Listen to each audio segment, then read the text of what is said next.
Before we move into our episode today, I wanted to let you know about an opportunity that we're really excited about. We offer a course called The Dynamics of Biblical Change, and it starts next term. And if you register by February 5th, you can get a $50 discount. To give you a sense of what the course is, at CCEF, not only do we do a podcast and counseling, but we have courses that we offer to train people for everything from being a more effective small group leader to being a vocational full-time counselor or counseling pastor. And the courses that we offer, they're designed not just to help you help someone else in the midst of their troubles, they're also designed to help you to grow and deepen in your faith as you walk with Christ through the trials that you face in your life. And our first course, The Dynamics of Biblical Change, is actually especially geared towards deepening your faith and helping you to find the comfort and the closeness and the clarity of what Christ is up to and wants to be up to in your life. We offer a pair of self-counseling projects through the course, and we believe that in counseling, you're only going to be as effective as your own depth of relationship with the Lord allows. So, consider taking The Dynamics of Biblical Change. It's not easy, but students tell us over and over again that it is profoundly life-changing for them. To register for the course, you can just go to ccef.org/school, or you can find, of course, the link in today's show notes.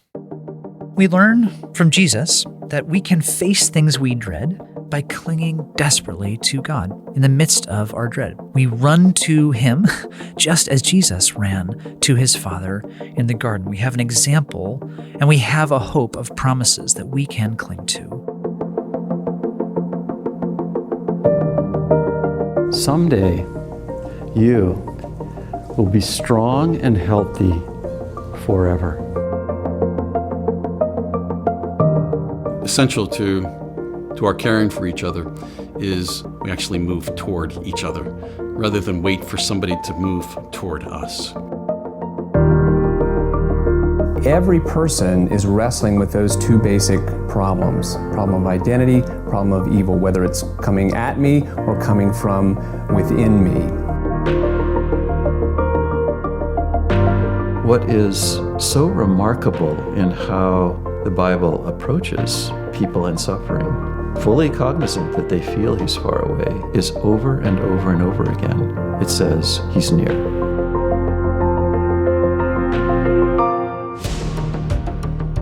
Hi, my name is Alistair Groves, and I'm the host of Where Life and Scripture Meet, a podcast of CCEF, the Christian Counseling and Educational Foundation, where our mission is to restore Christ to counseling and counseling to the church.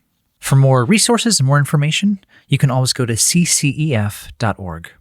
Today's episode is the second episode in a mini-series we're doing on emotions.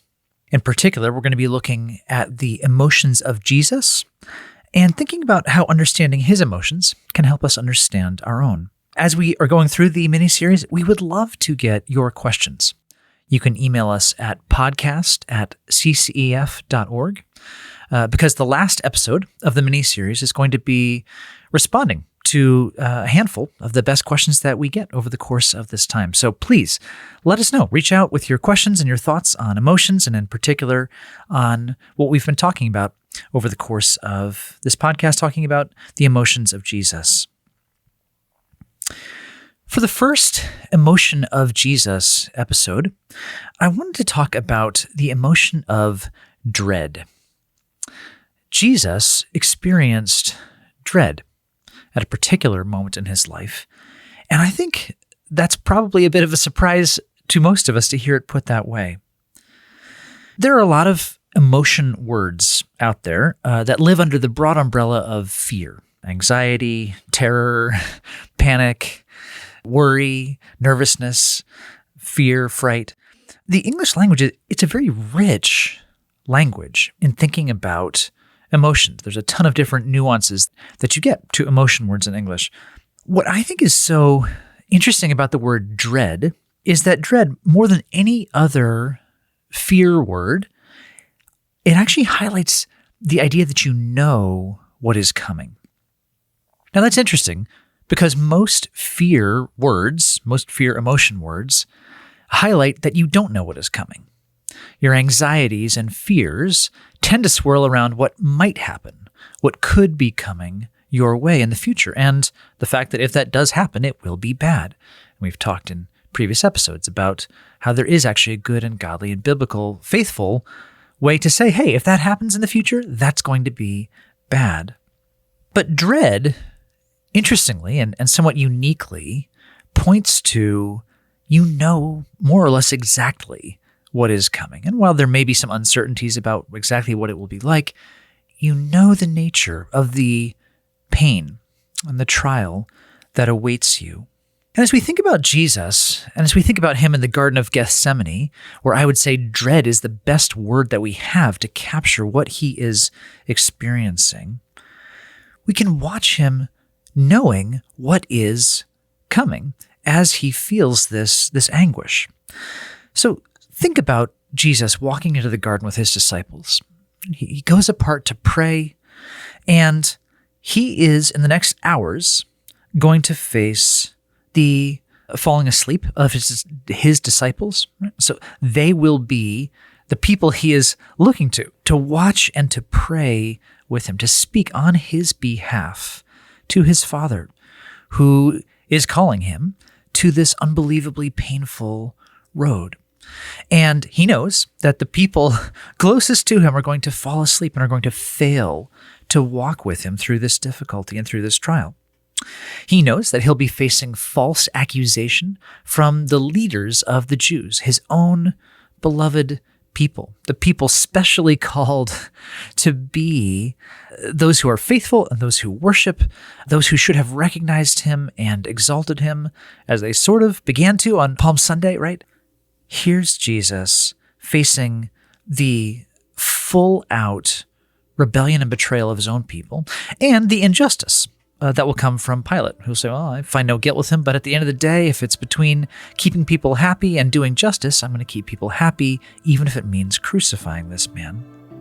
Of course, the physical agony of his beating, his crucifixion, the march to the cross is beyond my comprehension and beyond most of our comprehension of what that would have been like.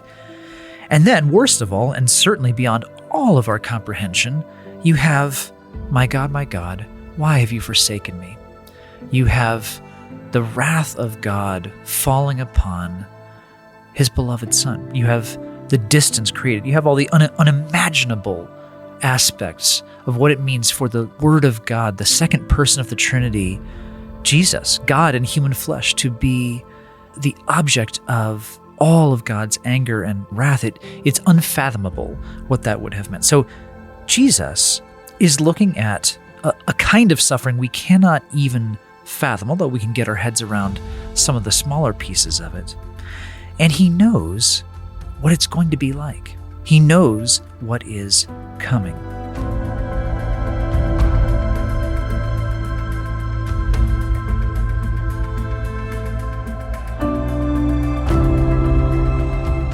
So, as we think about the dread Jesus experiences in the garden, we can have great awe.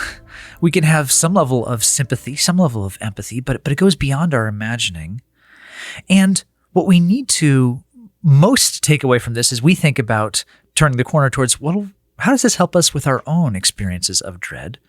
Is that all of his promises, everything he says to us in our dread, is spoken as someone who has been there and who has been through it. And that which he dreaded is unimaginably worse than anything you or I will ever dread.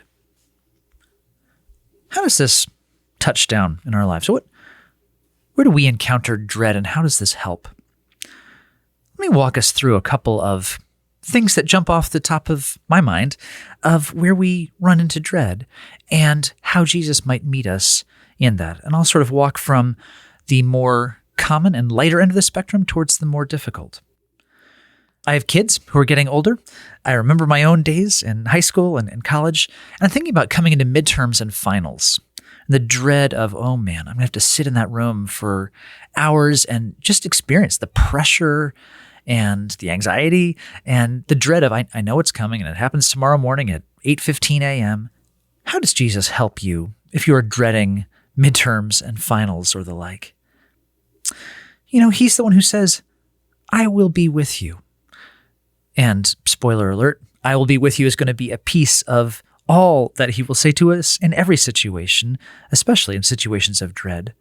But thinking about him being with you and helping you to sit there for hours, trying to remember and produce work that is faithful to what you've learned, even under pressure, helping you to show and to remember what you know, and probably most importantly, to help you to remember that your future and your safety and your hopes in life and death do not depend on the outcome of this testing.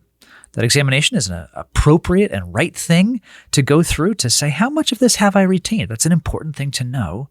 And yet, even if that means I don't end up getting a certain job, or I don't get into a certain college, or I don't get the grade I was hoping for, that does not determine the most important things about who you will be or what will happen in your life. You have a safety so much deeper than what's going to come of the result of this test. Let's take it even a little further. You have a hard conversation coming up, a meeting that it's on the schedule, it's on the calendar, and you're going to have to say some really difficult things. You're going to have to be honest about something that is painful or awkward. You're going to disappoint someone. You're going to confess something that you really are ashamed of. You're going to be giving them feedback that will be profoundly discouraging to them. You're going to have to figure something out that may lead to change that one or both of you or all of you really, really are disappointed by.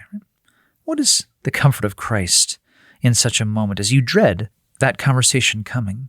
Well, first and foremost, he can say, and he has the experience to back it up, that the call to love and to be honest and to be courageous is worth it.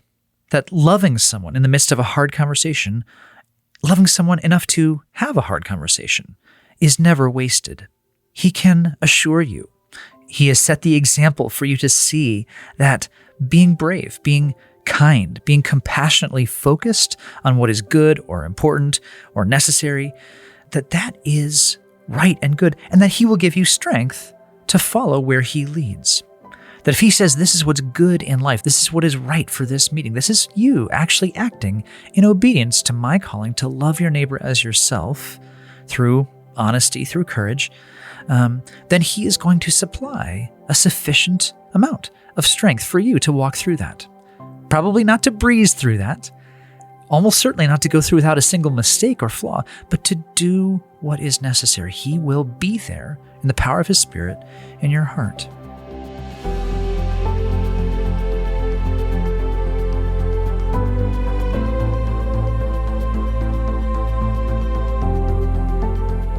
Okay, walking a little further. What if you have just broken off a serious relationship?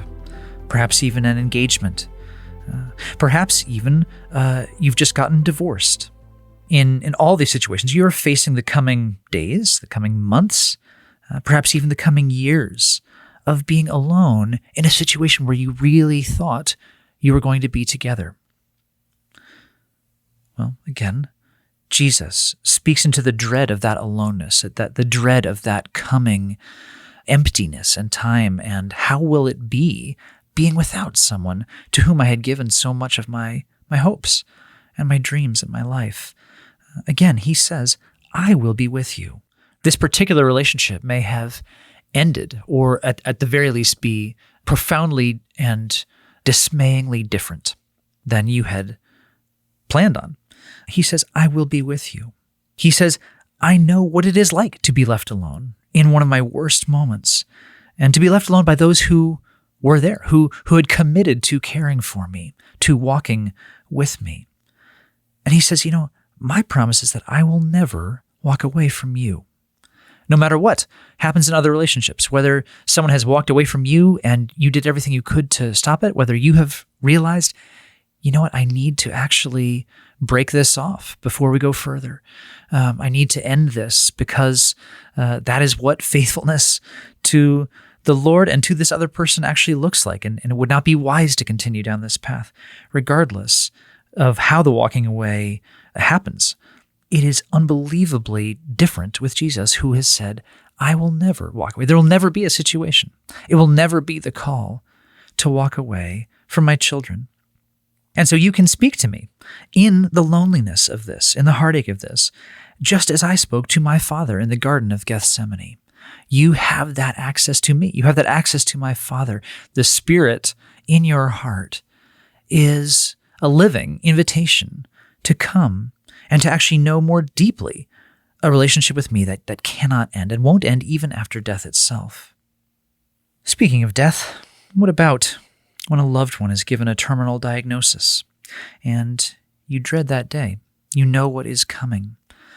You pray for healing. You pray that the Lord would have mercy and would spare their life.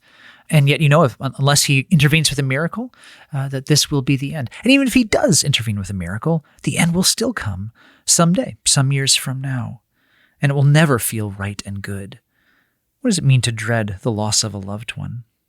Well, first, certainly, in addition to I'll be with you, Jesus is the one who says that it is right to grieve. There is a rightness to lament. We see in the Psalms that he authored through the power of his Spirit endless examples of what it is to lament and to grieve. He is the one who says that you rightly get to hope in a God who has conquered death. Jesus in Gethsemane was hours away from giving an answer to death. How does that shape our grieving when we grieve for someone whose faith is strong and we see versus someone whose faith we're unsure of, or someone we're very confident has rejected faith and walked away? It looks different in different situations. But in each of those cases, as we dread the loss of this loved one, we do so knowing that Jesus going to the cross was not a waste. It was not a failure. His ability to do what is right and good, his ability to answer the awfulness of death itself has no limit. And he will walk with you one day at a time, providing the grace in your grief one day at a time that you will need. Let me wrap us up by just saying this. We learn from Jesus that we can face things we dread by clinging desperately to God in the midst of our dread. We run to him just as Jesus ran to his Father in the garden. We have an example and we have a hope of promises that we can cling to. And man, dread will force you to press into those promises like nothing else. But in some ways, we're reminded actually even more so that it's not about how hard we cling, how desperately we believe the promises and come to God in prayer and in sweating drops like blood as Jesus did. It's more so about the fact that he went through the unimaginableness, that what he dreaded came true to a depth we will never, ever begin to understand. And he did that in order to make those promises a reality. He is the God who gave his own Son, who gave his own life. How will he not graciously, along with that, give us everything that we need? Give us what is good. So, take heart. Whatever comes your way, Jesus knows it. He is alive. He is active. And he will not let your dreads overcome you.